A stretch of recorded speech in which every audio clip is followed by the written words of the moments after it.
책을 소개합니다. 윤고은의 EBS 북카페.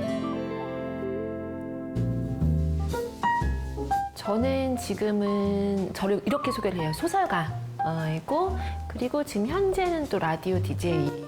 북카페 전속 낭독팀과 함께 밤의 여행자들을 읽어보는 시간이죠. 낭독팀 삼남매 모실게요. 어서 오세요. 네, 안녕하세요. 안녕하세요. 되게 대단하신 분이라고 들었는데 그리고 평소에는 인간적인 모습들이 많이 보여서 젊은데도 굉장히 대단하시다. 오늘 스튜디오에 또 낯선 카메라들이 있어요. 잘 부탁드립니다. 소설가 윤고은은 나의 빈틈을 파고드는 작가다.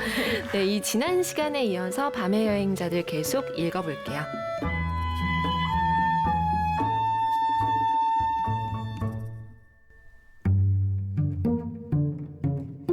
바닥과 벽에 갑자기 금이 가더라고요. 문하고 창문도 잘 안 닫히고 뭔가 귀퉁이가 잘 안 맞는 느낌이 난 지는 꽤 됐어요. 땅에 나이테 모양의 균열이 자꾸 보여서 이상하다. 뭐지? 이상하다. 그랬어요. 근데 이렇게 갑자기 땅이 무너질 줄은 생각도 못했습니다. 그들은 이 사건이 벌어진 후 필요할 인터뷰용 대사들을 미리 연습하고 있었던 것이다. 밤의 여행자들은 그 재난 여행을 전문으로 취급하는 여행사의 그 프로그램을 짜는 고요나라는 인물을 중심으로 진행이 되는데요.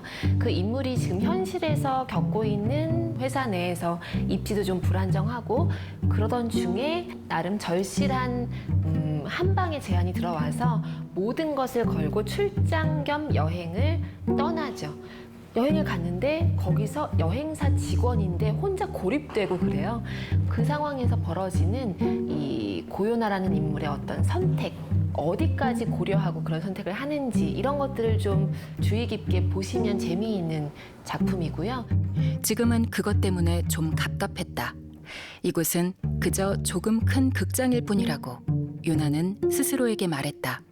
바다 위에서 부표처럼 흔들리는 침몰도 안정도 오지 않는 공허한 극장. 이 소설 안에는 재난을 마치 규격 봉투에 이렇게 담아서 마트에 전시해 두듯이 이 재난 상품 어떤 게 조금 더 자극적이십니까? 라고 묻는 것 같은, 사실 가장 끔찍한 것은 우리가 재난을 바라보는 그 태도일 수 있다라고 얘기를 하는 작품입니다.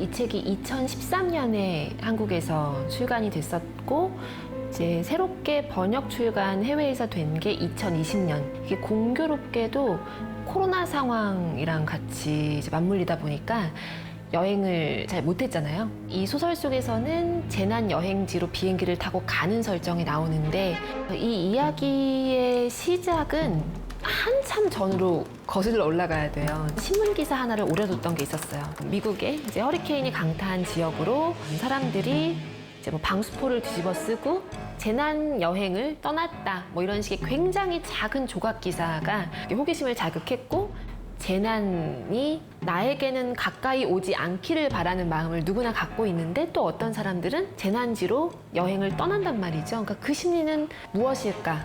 그 심리를 먼저 적기 시작한 게 이번 이 소설의 좀 스케치가 되었던 것 같아요.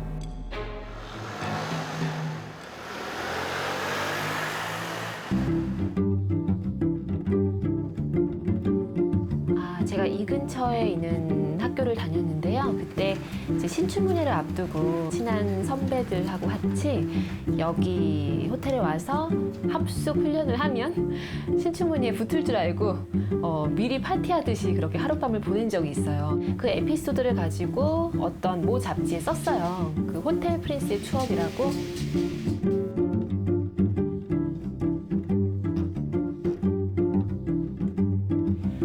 이 책을 펼치면 항상 이 작가가 몇 살에 데뷔했는지만 챙겨보던 시절이 있었어요. 뭐 40살쯤 데뷔했다고 생각하면 조금 안심하고 19에 데뷔했다고 생각하면 막 조바심이 나던 그 20대 시절에 이 방에 와서 이제 작가가 되고 싶다라는 꿈을 꿨었는데 지금 시간이 좀 한참 지나서 다시 여기 왔더니 이렇게 또 제 책들도 몇 권이나 꽂혀 있고 해서 기분이 좀 뭔가 이상하네요. 또 누군가는 제 책을 펼치고서 이걸 보면서 자극을 받기도 하고 또 안도하기도 하겠구나라는 생각을 하니까 이렇게 또 영향을 주고받을 수 있겠구나 싶어서 기분이 묘합니다.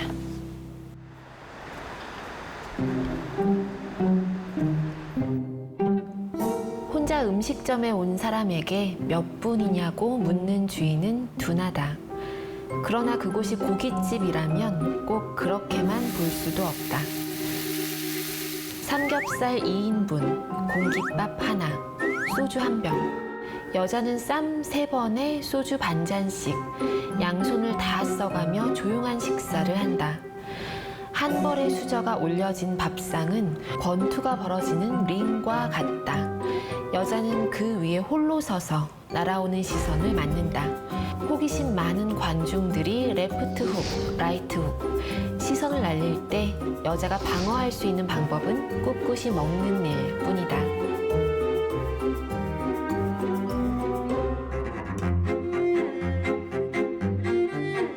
이 소설에는 혼자 밥 먹는 법을 배우고 싶어 하는 인물이 등장하거든요. 직장 내에서 적응을 잘 못하고 점심시간마다 혼자 밥 먹는 게 너무 고역인 거예요. 그래서 어느 날 알게 되죠. 나랑 똑같은 고민을 하는 사람들이 수강 등록을 하는 학원이 있다는 거. 그 학원은 점심시간에 가서 혼자 밥을 잘 당당하게 먹는 법을 알려주면서 그날의 점심도 실습 교재로서 또 먹을 수가 있는 거예요. 이런 설정이 좀 재미있다는 생각을 했어요. 굉장히 모순적이잖아요. 혼자 서는 법을 배우고 싶은데 그걸 나 혼자 터득하는 게 아니라 그런 마음을 먹고 있는 누군가들과 함께 있을 수밖에 없는 상황. 이게 우리가 가진 모순적인 부분인 것 같아요. 누구에게나.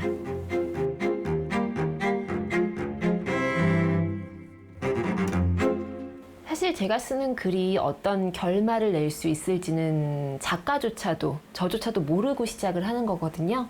어떤 지도 같은 거, 저도 가보지 않은 세계의 지도를 조금 일찍 그리는 사람? 혼자라는 생각을 하거든요. 사실 아무도 아직 이 세계가 어떻게 펼쳐질지를 모르는 상태에서 저도 처음으로 미지의 세계에 발을 디디는 건데 이게 약간의 시차를 두고 이제 독자들이 읽는다는 생각을 하면 좀 덜 외로워지는 기분이 들어요. 그래서 제 소설이 독자분들이 산책할 수 있는 길에 총총 박혀있는 그런 덜 외롭게 만드는 가로등 같은 역할을 했으면 좋겠다 이런 생각을 종종 하고 있습니다.